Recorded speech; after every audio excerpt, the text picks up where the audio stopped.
Hello friends, मैं आप सभी का स्वागत करता हूं मेरे यूट्यूब चैनल पर, जिसका नाम है न्यू वर्ल्ड, यानी नई दुनिया। नई दुनिया में आप सभी का स्वागत है। हम लोग अभी लॉकडाउन में फंसे हुए हैं, जिसमें हम लोगों की पढ़ाई उतनी अच्छी तरीके से नहीं हो पा रही है। स्कूल भी बंद चल रहे हैं, कॉलेजेस भी बंद चल रहे हैं।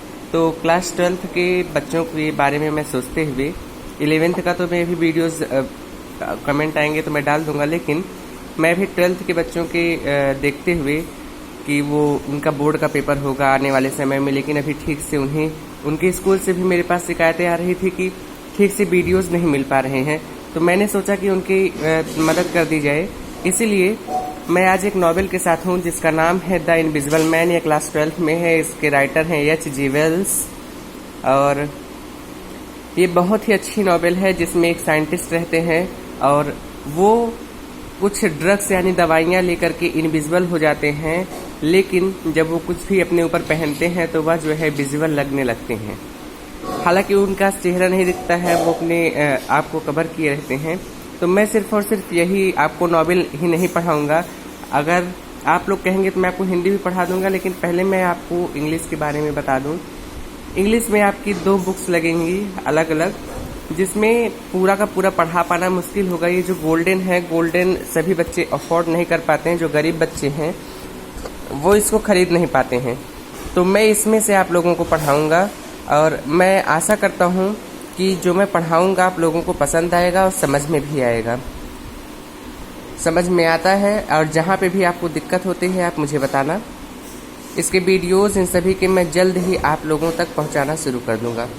हाँ, और बात की जाए, अगर जो बच्चे इसको खरीद सकते हैं, अलग से गोल्डन ले लेंगे नॉवेल की, वो ये है द इनविजिबल मैन। अब आते हैं हम लोग हिंदी की बुक्स पर। हिंदी में आरोह कक्षा 12 भाग 2 और दूसरी बुक है बितान भाग 2 कक्षा 12। ये दोनों ही बुक्स बहुत ही अच्छी हैं। इसमें 4 चैप्टर्स हैं जो बहुत ही अच्छे हैं, जिसमें से मुझे, और इसमें आप लोगों को एक चैप्टर मिलेगा जिसका नाम है मोहनजोदड़ो। मोहनजोदड़ो नाम नहीं है चैप्टर का, अतीत में दबे पांव नाम है चैप्टर की। मैं दिखा दूं, किधर है,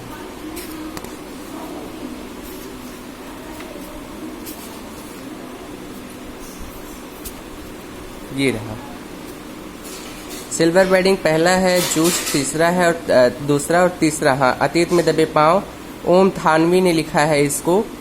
और ये जो है ये तीसरा चैप्टर आप लोगों के सरकारी नौकरियों में भी मदद कर सकता है, क्योंकि इसमें से बहुत सारी हमें जनरल नॉलेज की चीज़ें देखने को मिलेंगी।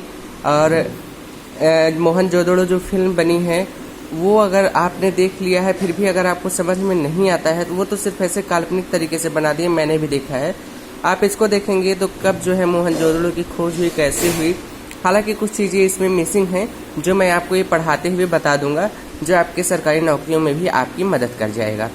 और डायरी के पन्ने, एन फ्रैंक ने लिखा है। यह बहुत ही यंग एज में मर गई थी। सम ऑफ 13 to 15 के बीच में इनकी डेथ हो गई थी।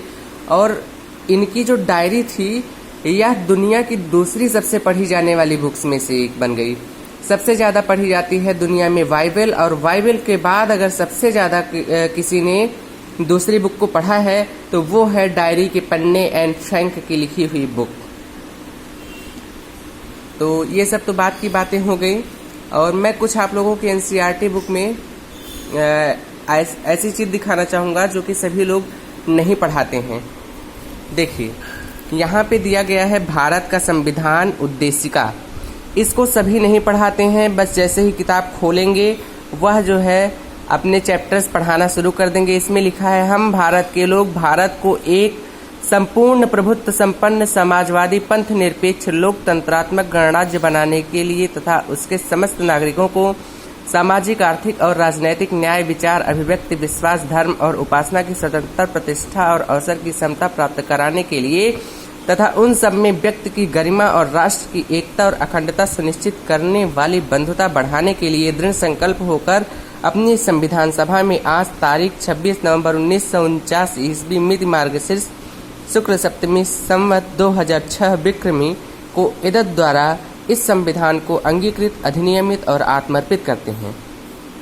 तो ये इसकी मीनिंग और ये सब मैं आपको बता दूंगा, जो आपके गवर्नमेंट जॉब्स में भी यह कम से कम 5 से 6 नंबर आपको दिला सकती है। यही नहीं, IAS PCS के इंटरव्यू में भी पूछ लिया जाता है कि 42वें संविधान संशोधन के द्वारा इसमें कौन से 3 नए शब्द जोड़े गए थे। तो वो था समाजवादी और अखंडता और पंथ निरपेक्ष, यह 3 शब्द इसमें जोड़े गए थे। ये तीनों शब्द इसमें जोड़े गए थे और ये जो है आप लोगों को 3 से 4 नंबर यही दिला सकते हैं अगर आप प्री के एग्जाम्स देते हैं IAS या PCS के, या कोई भी छोटी मोटी नौकरियों की देते हैं तो उद्देशिका में से आपके 2 से 3 प्रश्न जरूर बनते हैं। हालांकि ये तो बात की बात रही, जिसको प्राइवेट में जाना होगा कोई बात नहीं, मैं सरकारी नौकरियों के लिए भी वीडियोस बनाता रहता हूँ इसीलिए। और हाँ, ये सब जो इसमें दिया गया है मैं आप सभी को एक एक लाइन पढ़ा के उसका मतलब मैं समझा दूंगा। ये सब तो आप लोग खुद से भी समझ सकते हैं, लेकिन ये जो तीसरा और चौथा चैप्टर है ये थोड़ा सा आपको डिफिकल्ट लगेगा। चौथा भी आप लोग पढ़ सकते हैं लेकिन उतना डिफिकल्ट नहीं लगेगा जितना कि आपको तीसरा लगने वाला है बितान में। ये आइए अब हम देखते हैं आरोह। आरोह में आप लोग कहानियाँ जो है 1-2 पढ़ के समझ तो जाएंगे ही, लेकिन समझाने की उसमें भी ज़रूरत पड़ती है क्योंकि आजकल के बच्चों की हिंदी उतनी स्ट्रांग नहीं रह गई है जितनी की होनी चाहिए। काव्य खंड में तो बहुत से बच्चे हैं जिन्हें कुछ नहीं समझ में आता है, तो कोई बात नहीं, मैं उन्हें समझा दूंगा। हरिवंश राय बच्चन, आलोक धनवा, कुंवर नारायण, रघुवीर सहाय, गजनान माधव, मुक्तबोध, शमशेर बहादुर सिंह, सूर्यकांत त्रिपाठी निराला, तुलसीदास, फिराक गोरखपुरी, ये बहुत ही इम्पोर्टेंट चैप्टर है और थोड़ा सा मुझे भी टफ लगता है। इसको पढ़ाने के पहले मैं 1-2 बार पढ़ लेता हूँ, उसके बाद ही मैं पढ़ाता हूँ। अब वैसे तो ये सारे चैप्टर्स मुझे कितने भी आ रहे हों, मैं जब तक एक बार नहीं पढ़ता बच्चे को नहीं पढ़ाता हूँ, क्योंकि वह टीचर कोई टीचर नहीं जो बिना पढ़े पढ़ाए। उमा शंकर जोशी, छोटा मेरा खेत और बगुले के पंख। उसके बाद यहाँ से काव्य खत्म होता है, गद्य शुरू होता है। महादेवी वर्मा ने भक्तिन लिखा है, जैनेन्द्र कुमार, बाजार दर्शन। यानी आजकल जब लोग बाजार में जाते हैं तो किस प्रकार की बातें करते हैं, कैसे फिजूल खर्ची कर लेते हैं, किसको यहाँ पे जो है गावारूपन और बाजारूपन, इन सब की बातें यहाँ पे दी गई हैं। थडेश्वर नाथ रेणु, पहलवान की ढोलक, विष्णु खरे, चार्ली चैपलिन, यानी हम सब चार्ली चैपलिन जो है बहुत ही अच्छे व्यक्ति थे और बहुत ही अच्छे कलाकार थे।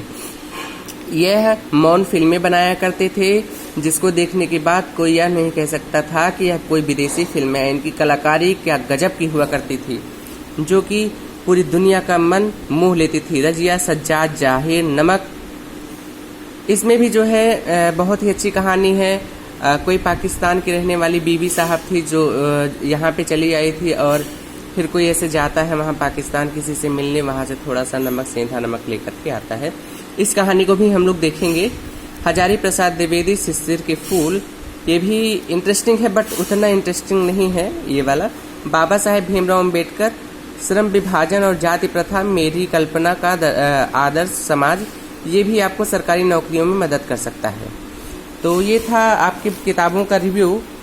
तो वीडियो अगर अच्छी लगी हो तो कमेंट करिएगा। मैं कल से ही आप लोगों को अच्छी वीडियोस इसके एक चैप्टर का सीरीज वाइज जैसा आप चाहते हैं, जैसा आपको एकदम स्कूल में पढ़ाया जाता है वैसा मैं पढ़ा करके आप लोगों को भेजूंगा। धन्यवाद, नमस्कार, बी हैप्पी।